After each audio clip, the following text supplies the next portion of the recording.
So when the mat is too soft, some of the studies are finding that our bodies have to work too hard to stay balanced while standing on the anti-fatigue mat. So our bodies are exerting extra energy to maintain that upright position. And sometimes with our joints, when they are unstable, people, depending on their natural anatomy and physiology, just may find that standing on that anti-fatigue mat is not comfortable because they're not getting that firm support that their body is looking for. So generally speaking, most people will know, they can listen to the cues that their body is sending to them if that anti-fatigue mat feels better or worse for their body. That's great.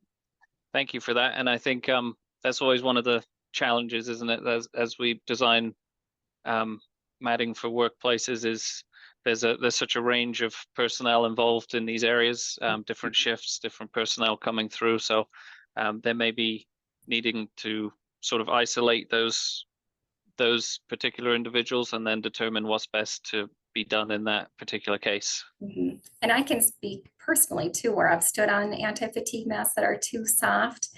And I have noticed, just because I'm more aware of what my body is doing, especially when I'm working, maybe not always outside of work, but I have experienced even some just ankle fatigue on some mats that are too squishy. And then I would check out the brand and see which one that was. It was never AcroMat though. Well, thank you for that. That's good to know. I think that ties into one of the other questions we had about the recommended thicknesses of anti-fatigue mats, and from our point of view, we've done a lot of research on that. That's one of the reasons we don't offer super thick anti-fatigue mats, because you tend to get that walking in sand effect that does drag you down after a while. So we found that the 5/8 is the premium one that we have found for thickness. And I think Nick's got a question here. We typically recommend 9/16 or 5/8 as a guideline. Is there a general starting point? So I don't know if you have any more.